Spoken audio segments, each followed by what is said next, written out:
Hello, everyone. Welcome to Developing Palettes. I'm Aaron Loomis coming to you from the Drew Estate Studio. With me today is Seth Geis, and from the Bastani Studio, John McTavish. How you guys doing? Good, good man. Doing all right. Yeah, doing Let me let me lead the way on that one. yeah. Um, we're down to it's getting a little real here because we're at the time of the recording. We're down to 40 days to my half century birthday. There you 40 go. days. It's Where it is. getting real, Lord. man. It's all downhill after that. Yeah, that's Yeah, about right. all this is going to be gone. It's just going to fall right out.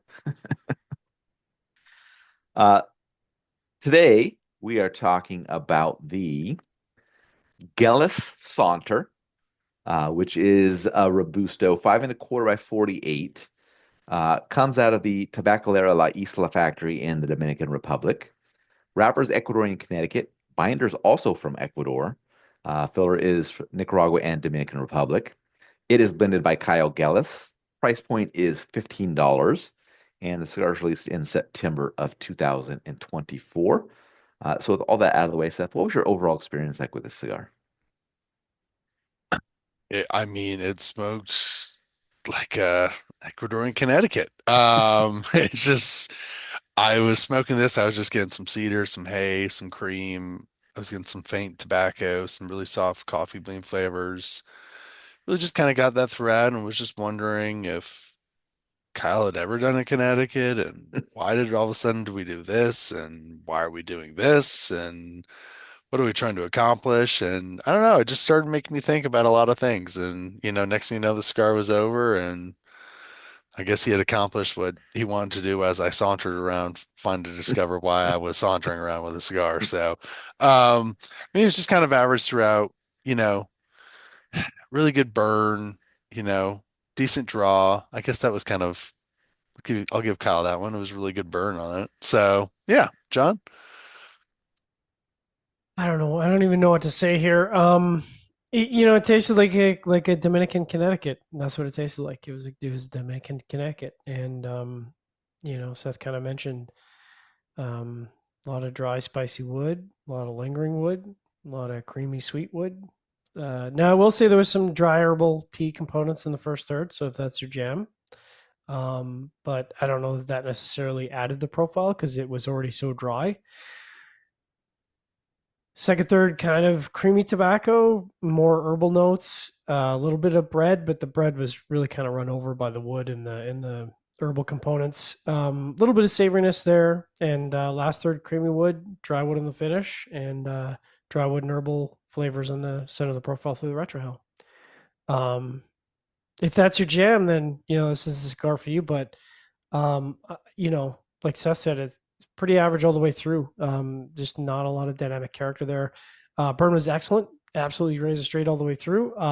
Draw slightly into the resistance spectrum, just kind of just over that, just a bit of resistance every time you'd draw on it. So construction wise, I thought it was excellent, but profile wise, pretty lackluster. Aaron, what about you? Yeah, for me, the cigar started with toasted cedar, earth, and some light black pepper. Got some sandalwood that joined in pretty quickly. Second, third saw some construction paper join in, and the black pepper became a bit dull. Final third saw the sandalwood depart, and the toast level increased. I had absolutely perfect construction with my cigar, so it was nice to see that. But other than that, just an average flavor profile throughout, kind of focused around that toasted cedar, earth, and black pepper.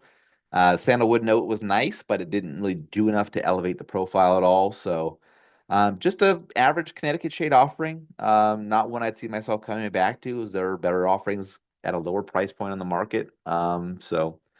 Just nothing that would drive me to spend $15 on a Connecticut shade Robusto for this. So, with that being said, I am the high scorer. I gave it a 5.75. John was next to 5.6, and Seth gave it a 5.3.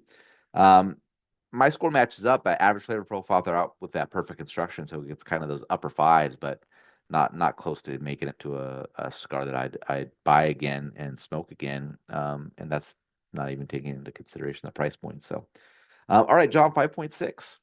Yeah, it measures up well. Like I said, if you're looking for a Connecticut with kind of an herbal component, and this is the one for you. But Excuse me. For me, I think just too much dryness going on, which was distracting. And I think obviously, we've smoked other Gellis cigars, Gellis family cigars. I think are just better than this. So matches up well. All right, Seth, 5.3.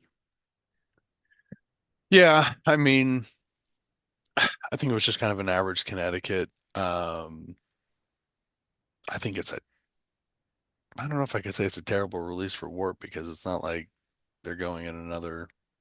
It's I, not I warped though. It's no, Gellis family.